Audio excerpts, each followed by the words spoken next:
Hola, bienvenidos de nuevo. Soy el doctor Carlos Waldo, soy especialista en medicina interna y este es mi canal Enseñando Medicina Interna.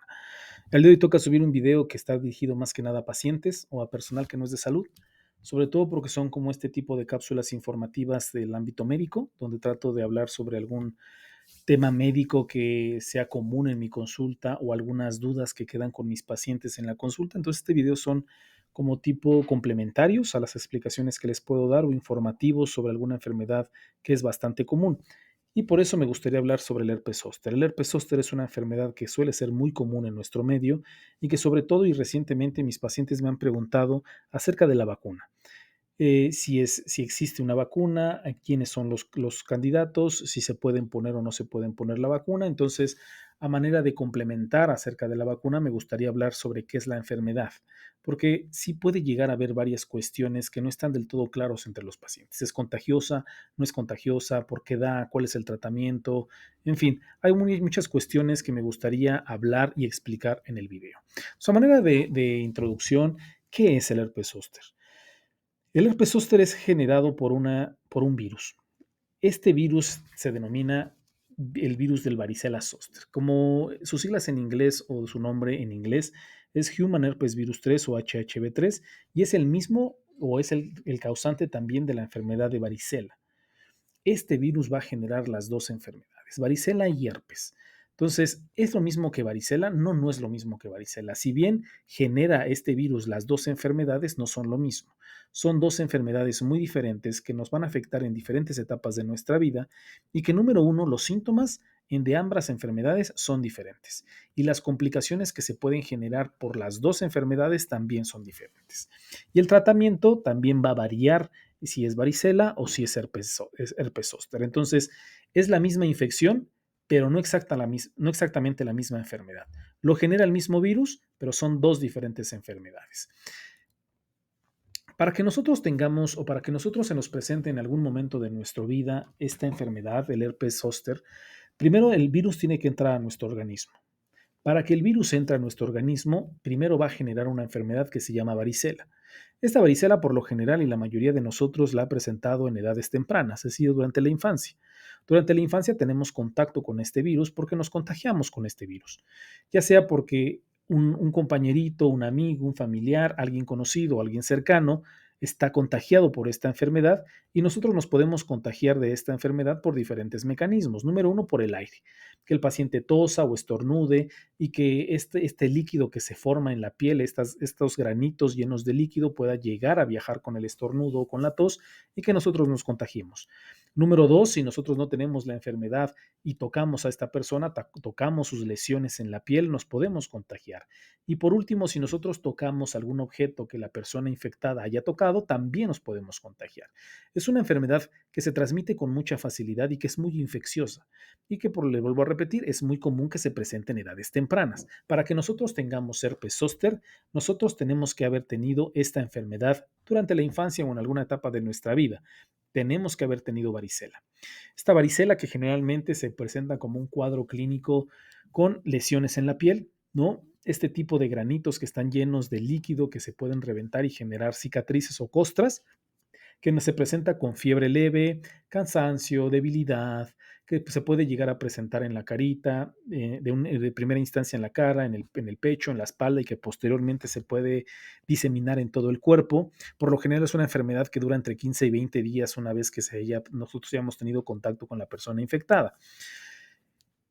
Generalmente es de un curso muy benigno. La varicela, la verdad es que, si bien puede llegar a ser un momento bastante desagradable por el cansancio, la fiebre, la debilidad, las lesiones en la piel, la comezón, eh, las cicatrices que en algún momento dado nos puede llegar a dejar si nosotros nos rascamos estas lesiones, pues la verdad es que es de curso benigno. Un porcentaje muy bajo de los pacientes va a tener complicaciones con esta enfermedad, aunque las puede presentar.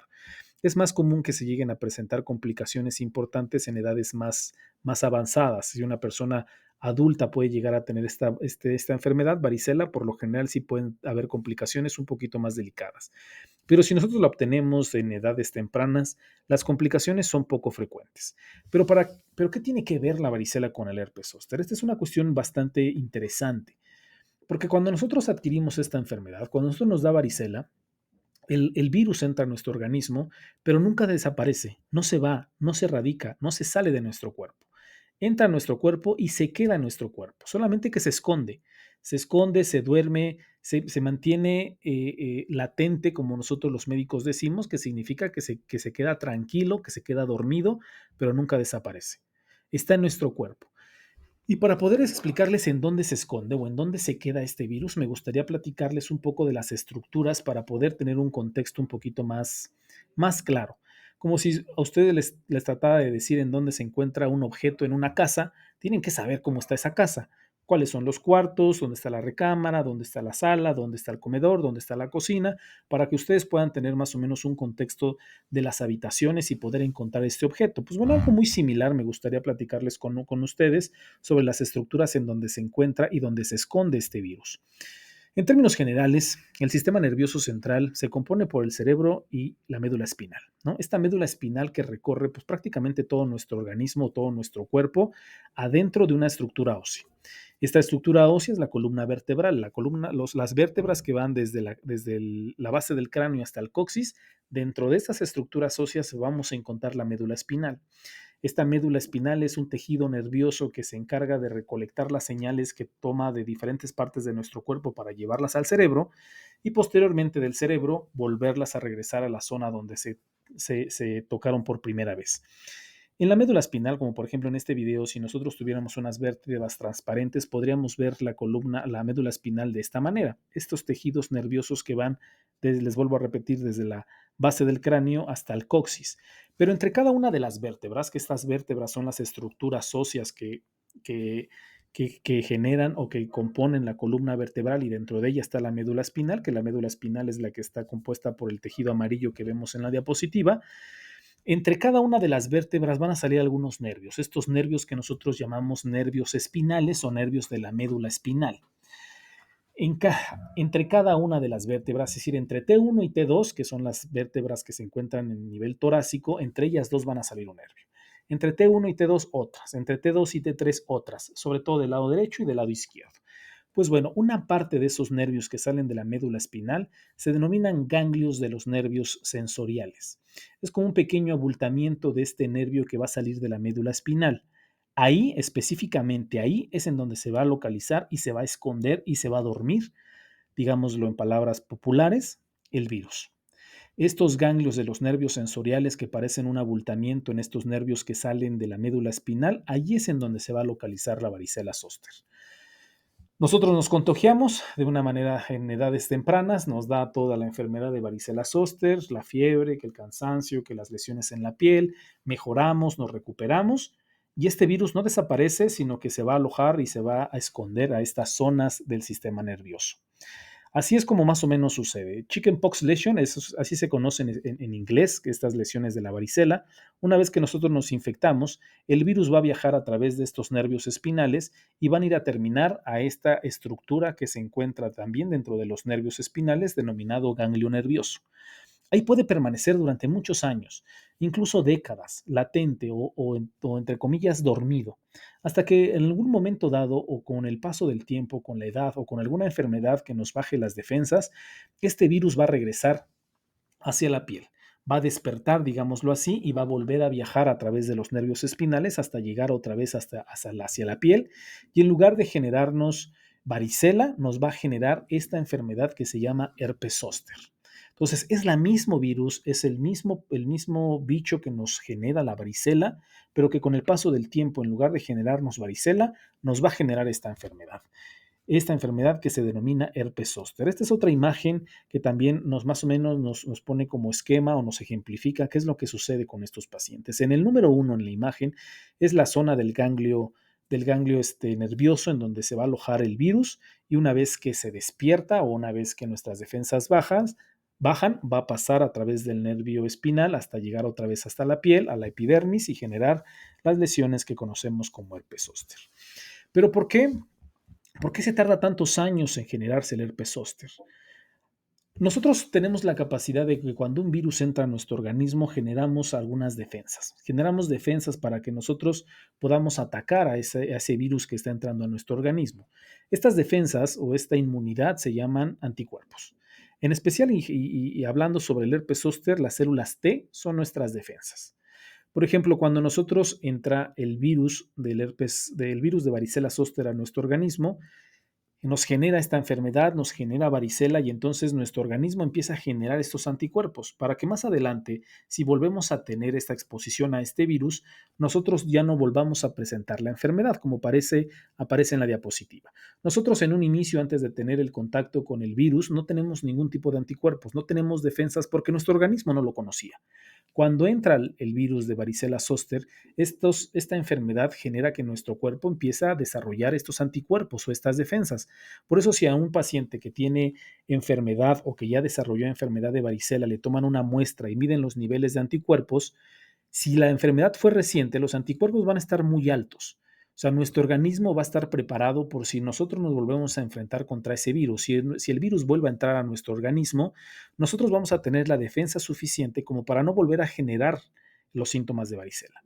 Por eso cuando nosotros nos recuperamos de la varicela y nos exponemos otra vez a un paciente que tiene esa enfermedad, no nos va a pasar nada, porque tenemos anticuerpos, porque tenemos defensas que van a hacer que no se genere otra vez la enfermedad. Sin embargo, con el paso del tiempo, con el paso de los años, estos anticuerpos o estas defensas que tenemos en el organismo van a ir en disminución, van a ir bajando estas células T o estos anticuerpos van a ir bajando con el paso del tiempo. Van a ir bajando hasta que lleguen hasta un límite. Aquí les estoy poniendo en la diapositiva un límite imaginario. Va a ser una cierta cantidad de anticuerpos que cuando lleguen a esos niveles no va a ser lo suficientemente fuertes como para protegernos de la enfermedad y el virus puede atacarnos. Cuando estos anticuerpos o estas defensas bajan lo suficiente, el virus va a poder liberarse, va a poder despertar y cuando despierta nos va a generar el herpes zóster. Afortunadamente, cuando tenemos herpes zóster, se vuelven a generar esos anticuerpos. Estos anticuerpos como que se vuelven a incrementar, vuelven a subir y nos vuelven a defender. Sin embargo, igual, si nosotros tenemos varicela y después nos da herpes zóster, y a pesar de que generemos anticuerpos igual, con el paso del tiempo y con el paso de los años, estos anticuerpos de igual manera vuelven a bajar. Es por eso que es importante que los pacientes tengan esta vacunación para mantener los anticuerpos elevados, para mantener que estas defensas en nuestro organismo se mantengan altas y no se vuelva a despertar el virus. Porque una vez que nos da varicela, el virus nunca vuelve a salir de nuestro organismo. El virus se quedará en estos ganglios nerviosos que les expliqué, en estos ganglios en nuestro sistema y solamente está esperando algún momento en el que nuestras defensas estén lo suficientemente bajas para despertarse. Entonces es por eso que es importante la vacunación para que este virus no tenga la posibilidad ni la oportunidad de despertarse y atacarnos con esta enfermedad. ¿Qué tan común es? La verdad es que es bastante común. Los estudios de vigilancia epidemiológica o la epidemiología en Estados Unidos ha demostrado que más del 90% de las personas de 12 años, de los niños de 12 años, son seropositivos. Seropositivo significa que tienen los anticuerpos. Y si tienen los anticuerpos, significa que estuvieron expuestos al virus. Entonces, hasta el 90% de los niños de 12 años tienen seropositividad. Y el 99% de los adultos de 40 años son seropositivos. Es decir, 9 de cada 10 personas de arriba de 40 años son seropositivos. Y todas aquellas personas que somos seropositivos, es decir, que llegamos a tener contacto con varicela, que ya nuestro organismo estuvo en contacto con varicela zóster, corremos el riesgo de desarrollar la enfermedad de herpes zóster. Entonces, es un problema muy común y que la verdad es que prácticamente a cualquier persona le puede llegar a suceder. Sin embargo, habrá algunas personas que están en mayor riesgo de presentar la enfermedad que otras. Habrá algunas condiciones de nuestra vida que van a hacer que nosotros estemos en mayor riesgo, como por ejemplo la edad. Es mucho más común en cuanto somos más grandes, en cuanto envejecemos, es más común que la enfermedad se presente por la misma situación que ya les comenté. Las defensas empiezan a bajar hasta un punto crítico en donde el virus ya nadie lo contiene y entonces puede presentarse. Es muy común por arriba de los 50 años, pero sobre todo en los arriba de 60 años, por todas las condiciones, las comorbilidades, el envejecimiento propio y natural del cuerpo, es mucho más propenso a que haya complicaciones del herpes zóster. Por eso que es importante la vacunación para tratar de evitar que se presente herpes zóster y todas las complicaciones que pueda haber de esto.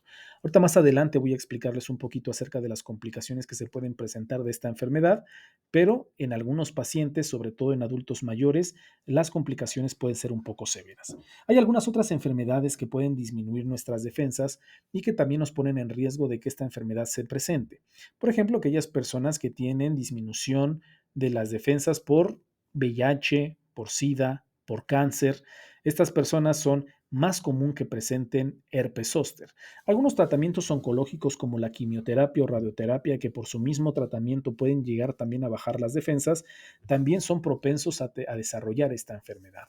Algunos medicamentos, sobre todo aquellos pacientes que recibieron algún tipo de trasplante, tienen que tomar ciertos medicamentos para que nuestras defensas bajen y no rechacemos el trasplante. Esas pacientes o esas personas también son propensas a desarrollar esta enfermedad y algunos otros medicamentos que pueden bajar las defensas, como cuáles los corticosteroides, prednisona, metilprednisolona, este tipo de medicamentos que se pueden llegar a utilizar para algunas enfermedades porque pues es inevitable no utilizarlas, o algunas otras personas que las utilizan sin saber las complicaciones que pueden tener, pueden bajar sus defensas con el paso del tiempo y ser propensos también a desarrollar esta enfermedad. Entonces, esas van a ser las personas que van a estar más susceptibles a la enfermedad, pero la verdad es que todos los podemos llegar a presentar. Por la misma cuestión que les comento, nuestras defensas van a bajar. En algún momento dado, nuestras defensas no van a contener al virus y este se va a presentar. Pero estas personas que les comenté son más propensas a desarrollarla con un menor tiempo o con mucha mayor intensidad. ¿Cuáles van a ser los síntomas? Los síntomas suelen afectar, pues por lo general van a seguir algo que nosotros llamamos dermatomas. Ahorita les voy a explicar a qué nos referimos con eso, pero es el trayecto de un nervio. Va a seguir el trayecto de un nervio en forma lineal y por lo general va a ser unilateral, del lado derecho o el lado izquierdo del cuerpo. Es muy difícil que se lleguen a presentar de manera bilateral, es decir, que afecte de manera circular, por ejemplo, el organismo. Generalmente va a ser del lado derecho o del lado izquierdo y se va a presentar como lesiones en la piel. Estos pequeños granitos que son como vesículas son granitos rellenos de líquidos y que van a ser dolorosas, con una sensación de quemazón, de picor, de hormigueo, de mucha comezón, son los síntomas que el paciente puede llegar a presentar. Por lo general, hay algunas personas que pueden llegar a presentar dolor antes de que salgan las lesiones. Este es un dolor punzante, como ardor en la piel, que se puede presentar en cualquier parte del cuerpo, porque el virus se va a alojar en cualquiera de los nervios que tenemos y cuando se despierta puede ser en cualquiera de los nervios, puede ser en la cara, puede ser en el cuello, puede ser en el pecho, puede ser en el abdomen, en la espalda alta, espalda baja, en la pierna, en las piernas, puede ser en cualquier lado. Hay algunos pacientes que antes de presentar las lesiones en la piel van a presentar dolor. Y este dolor puede confundirse si es en el pecho en ocasiones por problemas cardíacos, problemas pulmonares. Si el dolor se presenta en la espalda baja, en ocasiones el paciente puede confundirle con un problema o alguna molestia renal. Pero después, con el paso del tiempo, se presentarán estas lesiones en la piel, que es como por ejemplo la diapositiva que les estoy poniendo. Una de las cuestiones que puede llegar a ser peligrosa en los pacientes con herpes zóster es que afecte los nervios de la cara, sobre todo y más específicamente el nervio trigémino. El nervio trigémino es un nervio que tenemos en la cara que tiene tres divisiones, que sale del cerebro y se va a dividir en tres. Una porción va a ir hacia el ojo, otra porción va a ir hacia la maxilar y otra porción va a ir hacia la mandíbula. Cuando el virus se encuentra y se desarrolla en el oftálmico, en la rama del oftálmica, puede desarrollar un herpes que se denomina herpes oftálmico, que puede llegar a ser bastante peligroso, sobre todo porque puede afectar la visión. Cuando la persona desarrolla un problema de estas características, es importante que acuda al servicio de oftalmología o con algún oftalmólogo para dar un tratamiento y vigilancia de una manera bastante oportuna, porque las complicaciones que el paciente puede presentar en esta zona pueden ser bastante delicados. Estas son algunas imágenes, algunas fotos de un paciente que tiene herpes zóster oftálmico y que es de mucho cuidado y que tiene que tener una vigilancia y un cuidado bastante, bastante estrecho. ¿A qué me refiero con dermatomas? Un dermatoma es una zona de la piel que recibe, nosotros en toda la piel recibimos sensaciones como el tacto, el dolor, la temperatura, la vibración, etcétera. Pero cada parte de nuestra piel va a estar cubierta por diferentes tipos de nervios. O sea, los dermatomas son segmentos que rodean el cuerpo y que corresponden a un nervio en específico. Por ejemplo, en la diapositiva, como pueden ver en la zona verde, eso es la zona que está, que es la zona que se encuentran los nervios que salen de las vértebras cervicales. Por ejemplo, el C2 es esa porción de la piel que está inervada o que viene el nervio de la segunda cervical. Por ejemplo, T1 es aquella zona de la piel que está inervada o que está controlada por los nervios que vienen de la vértebra torácica número 1. Así es como nosotros podemos llegar a dividir todas las partes de nuestro cuerpo y cuál es el nervio específicamente que controla esa zona. Entonces, por ejemplo, en los pacientes que tienen un problema de herpes por debajo de la tetilla, podemos suponer que el nervio que está afectado o que el nervio que afectó el virus va a ser de T4, T5 o en ocasiones en T6. Por ejemplo, este paciente que les estoy poniendo en la diapositiva, las lesiones son lineales, van a seguir el trayecto de un nervio, es decir, van a seguir un dermatomo. Por las lesiones que este paciente presenta específicamente, pudiéramos llegar a suponer que el nervio que está afectado es el T5 o T6, o ambos, T5 y T6. Entonces, así es como nosotros más o menos podemos darnos una idea de cuál es el nervio que está afectando este virus. Y es muy difícil que se llegue a presentar en los dos nervios, en el lado izquierdo como en el lado derecho. Por lo general solamente se presenta en uno de los lados. En este paciente, por ejemplo, podríamos hablar que es un paciente que está afectado por herpes zóster, que está afectando el dermatoma T5, T6. Entonces es así más o menos como el virus se va a distribuir. Se va a distribuir siguiendo el trayecto de un nervio, el nervio que está afectado específicamente. Una cuestión que me preguntan constantemente los pacientes y que es que mucha preocupación es que si el problema es contagioso. Fíjese, doctor, que tengo un familiar, un amigo, una persona, alguien cercano que tiene esta enfermedad, ¿me puedo contagiar? La verdad es que una persona que tiene herpes no puede contagiar a otra persona que ya tuvo contacto con el virus. Es decir, si nosotros ya tuvimos varicela y estamos en contacto con una persona que tiene herpes, no nos podemos contagiar. Sin embargo, y ojo, una persona que nunca ha tenido varicela, que nunca ha tenido contacto con el herpes zóster, si toca a una persona de herpes zóster, se va a contagiar de varicela, no de herpes, de varicela. Va a generar todo el cuadro clínico o toda la enfermedad de varicela y quizá más adelante desarrolle herpes, pero directamente no le va a contagiar el herpes, le va a contagiar el virus de varicela. Es poco probable que hoy en día encontremos a personas que no hayan tenido contacto con varicela, pero las existe.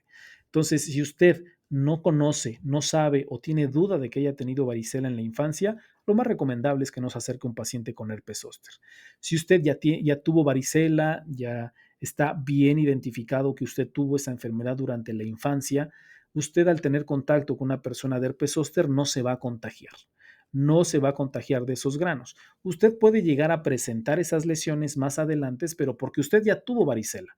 En algún momento tuvo usted varicela y usted siempre va a estar en riesgo de desarrollar esta enfermedad con el paso del tiempo, pero no va a ser porque usted tenga contacto con una persona que tiene herpes zóster, ¿vale? Entonces, propiamente dicho, no es contagioso. Le vuelvo a repetir, a menos de que usted nunca haya tenido varicela, sí le puede desarrollar la enfermedad propiamente dicha, pero de varicela. En cuanto al tratamiento, va a ser algo que es muy importante y que necesito que quede bien claro es que no hay cura para el herpes zóster, no se va a curar el herpes zóster. Como les vuelvo a repetir, una vez que entró a nuestro organismo cuando nos dio varicela, el virus se va a quedar en nuestro organismo para toda la vida. Va a estar contenida por nuestras defensas y que se puede llegar a presentar cuando nuestras defensas estén bajas, pero siempre lo vamos a tener en nuestro organismo, no lo podemos erradicar. Aquellos pacientes que presentan herpes zóster y los encontramos en etapas tempranas, es decir, cuando apenas empiezan las lesiones, cuando apenas empiezan las molestias, podemos dar algunos antivirales. ¿Cuáles son algunos de ellos? Aciclovir, famciclovir, valaciclovir. Va a depender de cada uno de los pacientes, dependiendo de sus comorbilidades, las enfermedades que tiene, las lesiones, la enfermedad, etcétera, etcétera. El médico va a decidir cuál será el antiviral mejor para usted. Y ojo, pero no va a curar la enfermedad, no le va a quitar la enfermedad. Va a hacer que este herpes zóster dure menos tiempo. Va a cortar la enfermedad, no la va a curar. A lo mejor va a hacer que no dure tantos días esas lesiones y quizá pueda llegar a prevenir las complicaciones que se puedan presentar por el herpes zóster, pero estrictamente hablando, no le va a curar la enfermedad. Como el problema del dolor es un dolor bastante importante, el dolor es una molestia bastante severa y que el paciente va a experimentar con, pues, con muchas molestias, Los médicos van a poder dar varios tipos de tratamientos, entre ellos pues, analgésicos o medicamentos que ayudan a mejorar el dolor tipo nervioso, como la gabapentina, la matriptilina, tramadol y demás. Este también se tiene que individualizar en cada paciente, si tiene alguna contraindicación para alguno de los medicamentos, si tiene algunas otras comorbilidades, si le está respondiendo al medicamento, o se tiene que cambiar, se tiene que agregar un segundo, darle vigilancia, en fin. El tratamiento se va a individualizar. Pero les vuelvo a repetir, solamente son para los síntomas. Con el paso del tiempo esta enfermedad se va a retirar una vez que nuestros anticuerpos se empiecen a formar y atacar a este virus, pero no lo vamos a curar. Solamente son para disminuir el tiempo de evolución de la enfermedad. Unas cuestiones que me gustaría platicar y que también son de vital importancia son las complicaciones que puede dejar el herpes zóster. Una de las más comunes y con las que más se pueden llegar a quejar los pacientes es la neuralgia posherpética. Cuando el virus puede llegar a afectar mucho el trayecto del nervio, va a dejar mucha lesión en el nervio y el nervio puede quedar dañado. Algunos pacientes este tipo de dolor neuropático puede durar durante mucho tiempo, meses, años, incluso hay algunos reportes de caso que el dolor queda de por vida, sobre todo porque el nervio se quedó lesionado, el nervio ya no se recuperó, se quitó la enfermedad, pero el virus quedó lesionado. Entonces este virus, este nervio, pues envía mensajes confusos, exagerados y va a tener dolor durante una muy buena parte de su vida. Este tipo de pacientes debe de recibir pues, medicamentos y vigilancia mientras dure este tipo de dolor, pero puede llegar a ser bastante molesto. Otra de las complicaciones que se puede presentar si el paciente tiene un herpes de la rama oftálmica puede llegar a tener pérdida de la visión. Entonces sí es bien importante que si usted ve este tipo de lesiones alrededor del ojo, lo primero que tiene que hacer es acudir con su oftalmólogo. En algunos pacientes, sobre todo aquellos que tienen las defensas bajas, puede llegar el virus a generar problemas a nivel cerebral, generar una inflamación a nivel del cerebro y generar algo que nosotros llamamos encefalitis. Puede llegar también a generar parálisis facial, problemas de la audición, problemas del equilibrio. Es decir, va a ser el porcentaje bajo que lleguen a presentar este tipo de complicaciones, pero las existe. Pueden llegar a presentarse complicaciones por varicela zóster. Afortunadamente no son lo más común, pero sí se pueden llegar a presentar. Y si no tenemos el suficiente cuidado con las lesiones en la piel que se presenten, estas lesiones o estos granitos con agua que se presentan en la piel, si no tenemos el cuidado suficiente, la vigilancia, la limpieza, el cuidado de estas lesiones, se pueden llegar a infectar y complicar el problema a nivel local. Entonces tenemos que tener mucho cuidado con este tipo de lesiones que se presentan en la piel. Y por último, la vacuna. La vacuna hoy en día ya la recomienda la CDC. La CDC es el Centro de Control y Prevención de las Enfermedades. Es un organismo de Estados Unidos que generalmente dicta las pautas para que nosotros como médicos debemos de seguir. Son las recomendaciones que se llevan a cabo de manera internacional y la CDC nos comenta que se debe de utilizar la vacuna para tratar de prevenir la enfermedad y sobre todo las complicaciones. Estas son las guías que nos ponen la CDC, esas son las recomendaciones que nos da la CDC. Si la persona tiene 50 años o más y es inmunocompetente me refiero a que sus defensas están normales, no tiene ninguna enfermedad, no toma ningún tipo de medicamento o no está con ningún tipo de procedimiento como quimioterapia o radioterapia que bajen sus defensas, es que sus defensas están normales, así es como le vamos a llamar, inmunocompetente. Cuando sus defensas están afectadas por cualquier motivo que usted guste y mande, se le va a llamar va a tener inmunocompromiso o inmunosuprimido. Un paciente que tiene sus defensas normales y tiene por arriba de 50 años será candidato a la utilización de la vacuna. Se recomiendan 2 dosis, cada una separada por 2 a 6 meses, y las personas van a ser candidatas a pesar de que ya hayan tenido un cuadro de herpes zóster. Si usted ya tuvo, obviamente, varicela y tuvo herpes zóster, se puede poner la vacuna. Si usted ya utilizó una vacuna previa, existía una vacuna antes que se denominaba Zostavax. Esta vacuna más o menos salió en el 2006, si no mal recuerdo, pero la diferencia de la vacuna previa a esta vacuna es que la actual es inactivada, lo que significa que no contiene un virus vivo, por lo que es bastante segura en aquellos pacientes que tienen las defensas bajas. Se puede utilizar en los pacientes que tienen las defensas disminuidas o que tienen inmunocompromiso. No hay necesidad de hacer ningún tipo de laboratorio, ningún tipo de estudio para confirmar que se tiene la varicela, o sea, se puede aplicar este tipo de vacunas a todos los pacientes que tengan por arriba de 50 años y se recomiendan 2 dosis. En los pacientes que tienen alteraciones en las defensas, es decir, que tienen inmunocompromiso o que están inmunodeprimidos, se deben de utilizar de los 19 años para arriba. Y también es igual, se recomiendan 2 dosis, pero dependiendo del tipo de enfermedad que tengan o el tipo de inmunocompromiso que tengan, si tienen un inmunocompromiso bastante importante, el tiempo de espera para la segunda dosis se puede reducir, se puede poner una y al mes se puede llegar a poner la segunda dosis. No, quizá no se deba de esperar tanto tiempo. Entonces, prácticamente en los pacientes con un inmunocompromiso por arriba de 19 años está indicada la utilización. Entonces, a manera de resumen, la vacuna está indicada en pacientes mayores de 50 años que tienen las defensas normales, en pacientes mayores de 19 años si están en riesgo, es decir, si tienen las defensas bajas. Son 2 dosis con un intervalo entre 2 a 6 meses. Se debe individualizar en los pacientes que tienen inmunocompromiso y la verdad es que la eficacia es bastante buena. Para prevenir el herpes zóster tiene hasta un 96.6% en personas de entre 50 a 59 años, 97.4% en personas de entre 60 a 69 años y del 91.3% por arriba de 70 años. La eficacia de la vacuna es bastante buena, es bastante tolerable, los efectos secundarios son bastante leves, o sea, se puede utilizar con mucha seguridad y la verdad es que el ponernos la vacuna incrementa nuestras defensas, refuerza nuestros anticuerpos, hacen que no que desaparezca el herpes zóster, pero sobre todo las complicaciones que puede llegar a presentar esta enfermedad. La neuralgia posherpética, alguna encefalitis, alteraciones en el equilibrio, en fin, todas estas complicaciones que pueden llegar a ser delicadas, que afortunadamente no son tan comunes, pero si podemos prevenir esta enfermedad que puede llegar a ser bastante, bastante dolorosa, pues vale la pena la vacunación. Entonces, espero que haya respondido la mayoría de las preguntas o las dudas que mis pacientes por lo general me presentan en la consulta.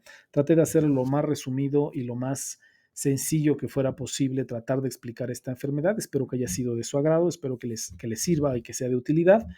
Si usted tiene la posibilidad de vacunarse y cumple con los criterios que nos comenta la CDC, pues hágalo, no lo deje pasar, es una buena oportunidad y lo va a proteger de una manera bastante eficaz con pocos efectos secundarios de esta enfermedad. Y pues nada, eso sería todo por hoy, que tengan un bonito día y que tengan una excelente, excelente semana.